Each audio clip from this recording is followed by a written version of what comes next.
Edith, and it seems like we are just going to be heading straight into the drafting phase. Let's see what adjustments they make. Fnatic Onic this time on the blue side. It is the Zask that is banned away by the first, by blue side. And the Aurora. That's a change. Interesting. Aurora, Zask, Phoveus for Fnatic Onic. Let's see how this plays out. RRQ now will be forced to expend one ban onto the chip. Earlier, they were still respecting the Fanny for sure, but now they're going to be forced to let go of a Faramis or a Hylos if you're looking still at what they were banning away in game number 1. But we gotta cover this topic real quick, Mirko. Lunox and Harriet, what happened here? I thought the Lunox was a surefire win against the Harriet. Are players just adapting better? Has there just been a code that's been cracked by the player base on how to play that matchup? In the team fights, it should be a surefire win for the Lunox. But the thing is, a perfect timing, by the way, to take a look at the draft pick recap for game 1. There was so much CC lockdown to actually stop Lunox from being a threat. There was the Edith as well, doing constant damage and also soaking in a lot of the shots. Meanwhile, Skylar always entered the fight very late. That's a Juicin pick, instant response with the Edith and the Roger.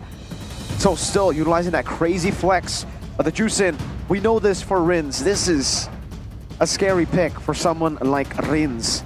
He knows how to play a backliner, carry as a front line.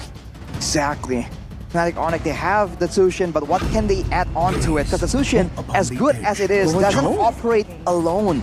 You still need a lot of help, and technically, in theory, this pick is a great fit for someone like Sans who wants to be crazy, who wants to be in the front line and have all the outplay playmaking potential, but the Yeve comes through. Rins knows how to play this Yeve. We've seen him do it before.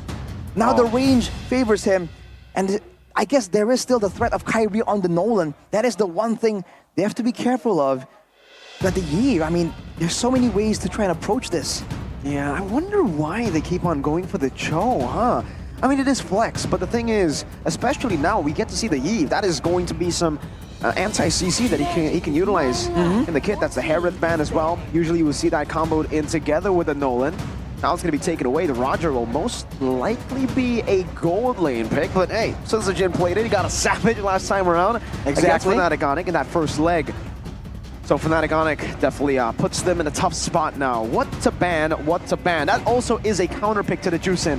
We've seen Yeve just get tremendous success. Exactly, the wave clear, the damage output, the burst potential that's a lot higher. It's almost like when it comes down to spammability, the Zushin can win with the continuous Lantern Flare. But when it comes to the damage and the utility, when it comes to slows, I feel like the Yeve can actually come out on top right here. So with the Lolita banned away by RRQ, were they predicting some kind of...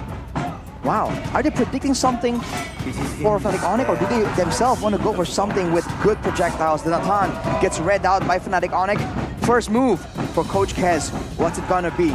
Is it gonna be check? Matilda. Throwing away that flex potential from the Edith. Now Edith gonna go to the hands of Dyron. It is going to be Matilda Edok playing still with the Roger flex towards the very end. Interesting. Now it's quite annoying for Fnatic Onic. They have the Zushin, but when you think that the Lantern Flare is going to lift someone up, that's where the guiding wind comes through. RRQ, we talked about how their maneuverability makes them so dangerous. Now with the Yeve that's immobile, they have a Matilda to add onto it. They're lacking more frontliners though, in theory. So for Fnatic Onic, what's it going to be right here? Do they feel like they want to go for the pickoff? Are they thinking that the Matilda might be too big of an issue? Wait, does this mean that the Hylos has been left open? Yep. Is it still possible for Fnatic Onic to pick it up for themselves here? Kinda is, actually. Oh, Arlet and the carry. Maybe. Well, the carry though, wow. Out of nowhere. Responded immediately. Try. Oh, the Ixia! Oh man, that Ixia Matilda combination. Oh no. And it's a carry matchup. Oh, that is a bad matchup for the carry, man. That is a... Oh man, I don't know if you guys remember this, but if you remember last season when Keskut was still coaching for Bigatron Alpha, it was Eman on the Ixia that beat Skylar on the carry. Oh man. What do you think about this though, Mirko? Against a Nolan, having a Yeve and an Ixia, somewhat vulnerable, but having a Matilda as an additional survivability tool. No purifies on both teams. They just want that outplay, man.